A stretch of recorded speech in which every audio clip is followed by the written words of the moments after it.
Setelah kita belajar tentang buah roh, maka kita masuk ke topik yang berikutnya, yaitu konsistensi kekristenan. Menurut Kamus Besar Bahasa Indonesia, konsistensi itu artinya adalah ketetapan dan kemantapan dalam bertindak. Kebijakan pemerintah mencerminkan suatu kemantapan atau konsistensi. Itu adalah salah satu contohnya. Yang berikutnya, bahwa konsistensi itu artinya adalah ketahanan suatu material terhadap perubahan bentuk atau perpecahan.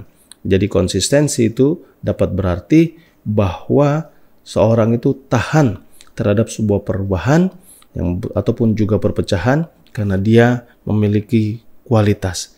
Jadi kekristenan itu harus konsisten. Dia tidak bisa berubah di mana-mana. Apa yang menjadi imannya, apa yang menjadi kepercayaannya, apa yang menjadi cirinya itu harus terus dia bawa. Dan saat ini kita akan belajar tentang konsistensi Kristen. Saya mengambil 2 ayat dari Mazmur pasal 71. Ayat yang pertama adalah ayat 17. Ya Allah, Engkau telah mengajar aku sejak kecilku, dan sampai sekarang aku memberitakan perbuatanmu yang ajaib. Yang kedua ayat 18, juga sampai masa tuaku dan putih rambutku, ya Allah, janganlah meninggalkan aku, supaya aku memberitakan kuasamu kepada angkatan ini, keperkasaanmu kepada semua orang yang akan datang. Mazmur pasal 71 ditulis oleh seorang yang percaya kepada Tuhan sejak kecilnya sampai kepada masa tuanya. Dia dapat begitu konsisten. Karena itulah kita perlu belajar bagaimana tetap konsisten dalam kekristenan kita. Lalu, hal apa saja yang harus kita pertahankan dalam kekristenan kita? Yang pertama, kita harus konsisten dalam iman kita. Kolose 1 ayat 23 bilang, kita harus bertekun dalam iman, tetap teguh dan tidak bergoncang, dan jangan mau digeser. Jadi yang pertama adalah konsisten dalam iman. Yang kedua, kita harus konsisten dalam kesetiaan kita. Apapun yang terjadi, kita harus tetap setia kepada Tuhan. Sekalipun saat ini kita berada dalam pandemi COVID-19, itu tidak dapat melunturkan kesetiaan kita daripada Tuhan. Alkitab bilang tidak ada yang bisa memisahkan kita dari kasih Kristus. Dan itu juga berlaku dalam hidup kita sebagai orang percaya. Lalu Wahyu pasal 2 ayat 10 bilang, jangan takut terhadap penderitaan, tapi setialah sampai mati.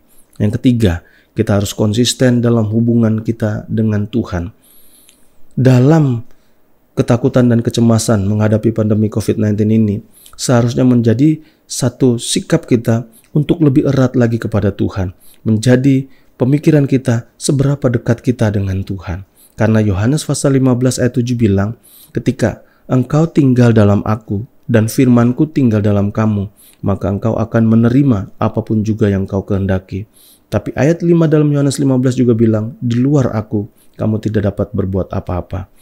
Jadi konsisten yang ketiga adalah kita menjaga hubungan kita dengan Tuhan. Dan yang keempat, kita harus konsisten menjadi saksi Tuhan. Dalam Kisah 1 ayat 8, kamu akan menjadi saksiku ketika Roh Kudus tinggal di dalam aku. Karena itu, pada saat ini, biarlah kita boleh introspeksi diri kita.